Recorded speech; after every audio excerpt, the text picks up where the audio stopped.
جیسے ہی وہ اندر داخل ہوا، ہاتھ میں پکڑا چھوٹا سا بیگ چھوٹا اور زمین پہ گرا۔ سامنے مجھے اور ذکی کو بیٹھا دیکھ کے وہ پتھر کی طرح وہیں کھڑا رہا اور پھر غصے سے گھر کے اندر چلا گیا۔ پتہ نہیں کیوں لیکن میرا دل بڑی زور زور سے دھڑک رہا تھا۔ فنکشن ختم ہو چکا تھا، میں اپنے کمرے میں آ گئی، اپنے کپڑے تبدیل کیے، چہرہ اچھی طرح سے دھویا، لیکن واٹر پروف میک اپ تھا، اس لیے میک اپ کے کچھ آثار میرے چہرے پہ باقی تھے۔ حیران میں اس بات پہ تھی کہ اس نے کوئی بھی ریئیکشن نہیں دیا تھا۔ اگر نہیں دیا تھا تو اچھی بات تھی۔ اگلے دن جب میں کالج گئی تو جو روپ میں نے ازمیر کا دیکھا، میرا دماغ چکرا کے رہ گیا۔ اس کا بس نہیں چل رہا تھا کہ میرا گلا گھونٹ کے مجھے مار ڈالے۔ کالج سے آ کے میں اپنے کمرے میں آ گئی۔ مجھے لگا کہ شاید کالج سے سیدھا وہ میرے گھر پہ آئے گا، میرے کمرے میں آئے گا، لیکن نہیں آیا۔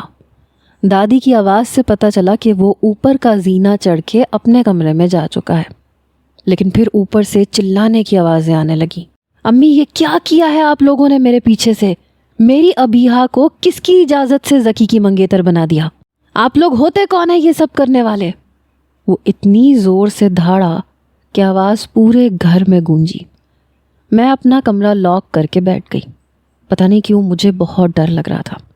تائی اماں کہنے لگی انکار اسی نے کیا ہے، میں نے تو رشتہ پکا کرنے کے لیے یہ بات چھیڑی تھی، مگر وہ کہتی ہے کہ وہ ایسے بچپن کے کسی رشتے کو نہیں مانتی، اسے تمہارے علاوہ کسی بھی شخص سے شادی کرنے پہ اعتراض نہیں ہے، صرف تم سے نہیں کرے گی، اور ذکی کے لیے بھی اسی نے کہا ہے، اس کی منگنی ذکی سے اس کی مرضی سے ہوئی ہے۔ تائی اماں بھی بلند لہجے میں بات کر رہی تھیں۔ امی میں جان سے مار ڈالوں گا ابیہا کو بھی اور ذکی کو بھی، آگ لگا کے رکھ دوں گا میں سب کو۔ وہ کل بھی میری تھی اور وہ آج بھی میری ہے اور وہ ہمیشہ میری رہے گی، وہ چلا رہا تھا، اور میں یوں تھی کہ لگ رہا تھا کہ میرے وجود سے خون خشک ہو چکا ہے۔ اپنے ہاتھ دیکھ کے مجھے حیرت ہو رہی تھی، میں اتنی خوفزدہ کیسے ہو سکتی تھی کہ میں پوری کی پوری کانپ رہی تھی۔ کانچ ٹوٹنے کی آوازیں آنے لگیں۔ آگ لگا کے رکھ دوں گا سب کو، ازمیر یہ کیا کر رہے ہو؟ ایک کے بعد ایک کانچ ٹوٹنے کی آواز آ رہی تھی۔ پھر دادی اماں کی آواز آنے لگی، میرے بچے یہ کیا کر رہے ہو تم؟ کانچ ہی کانچ پھیلا دیے تم نے پورے لاؤنج میں۔ وہ چلایا، دادی یہ کیسے ہو سکتا ہے؟ آپ نے یہ سب کیسے ہونے دیا؟ آپ نے ہی کہا تھا نا کہ ابیہا صرف تمہاری ہے، آپ نے کہا تھا نا مجھ سے۔ پھر ذکی کے نام کی انگوٹھی اس نے کیوں پہنی؟ اس سے پہلے کہ میں کچھ ایسا کر جاؤں کہ آپ لوگوں سے برداشت نہ ہو، دادی ابھی نیچے جائیں، میری ابیہا کے ہاتھ سے اس ذکی کی انگوٹھی اتاریں، میں برداشت نہیں کر سکتا، وہ صرف میری ہے۔ وہ شاید پاگل ہو گیا تھا، مجھے سمجھ نہیں آ رہا تھا کہ میں کیا کروں۔ کچھ دیر بعد میرے کمرے کا دروازہ کھٹکا، میں بری طرح سے چونکی۔ دادی اماں رو رہی تھیں۔ ابیہا دروازہ کھولو۔ نہیں دادی میں دروازہ نہیں کھولوں گی، میں آپ کے پاگل پوتے کے ساتھ شادی نہیں کروں گی، میں اپنی زندگی برباد نہیں کر سکتی، آپ اسے صاف انکار کر دیں۔ میں کانپتے ہوئے بول رہی تھی، وہ تو شاید میری جان ہی نکال دیتا۔ میرے آنسو تک خشک ہو چکے تھے، میں رونا چاہتی تھی لیکن رو نہیں پا رہی تھی۔ اتنا خوف مجھے پہلے کبھی ازمیر سے نہیں ہوا تھا، اور جس سے اتنا خوف ہو اس انسان سے کبھی بھی آپ محبت نہیں کر سکتے۔ دادی کہنے لگی، جاؤ جا کے روکو اسے، اتار دو ذکی کے نام کی انگوٹھی، تم اگر اسے نہ ملی تو پتہ نہیں کیا قیامت کھڑی کر دے گا۔ میں نے کہا میں ایسا نہیں کروں گی، میں زبردستی ازمیر کی دلہن نہیں بنوں گی، صرف اس کی خواہش کو ہی آپ لوگ کیوں مقدم رکھتے ہیں؟ میری اپنی بھی کوئی زندگی ہے، دادی مجھے نہیں کرنی اس سے شادی۔ میں دروازے کے بالکل پاس کھڑی تھی کہ کہیں دروازہ توڑ کے ادھر کوئی اندر نہ آ جائے۔ دادی کہنے لگی، ابیہا کیوں مصیبت کو دعوت دے رہی ہے تو جانتی نہیں ہے کیا اس کے غصے کو؟ وہ سچ مچ ہر چیز کو آگ لگا دے گا۔ میری والدہ کہنے لگی، اماں جی بس بھی کر دیں، آپ کو صرف ازمیر نظر آتا ہے، جب میری بچی کا دل نہیں ہے تو یہ بات ازمیر کو بھی سمجھنی چاہیے۔ شہناز تو چپ کر کے بیٹھ، تو نے اپنی بیٹی کا دماغ خراب کیا ہے۔ ارے کیا برائی ہے میرے بیٹے میں؟ لاکھوں میں ایک ہے، خوبصورت ہے، ذہین ہے، دو جگہ جاب کر رہا ہے، اچھا کما رہا ہے، ارے ذکی میں ایسی کون سی خوبی ہے؟ لکیر کا فقیر ہے، کل کو اس کی زندگی ہی تنگ ہوگی۔ میں اس کی بھی بھلائی سوچ رہی ہوں۔ جب تو جانتی تھی کہ بچپن سے میں نے بات طے کر رکھی ہے تو تم نے کیوں نہیں بتایا تھا ابیہ کو؟ جان بوجھ کے تو نے نہیں بتایا کیونکہ تیرے دل میں کھوٹ تھا۔ دادی کو آ جا کے میری ماں ہی نظر آتی تھی۔ میں نے اپنے آپ کو کمرے میں ہی بند رکھا۔ اوپر اب سناٹا سا چھا چکا تھا۔ دادی بھی رو دھو کے اپنے کمرے میں جا چکی تھیں۔ پھر میں کمرے سے باہر آئی۔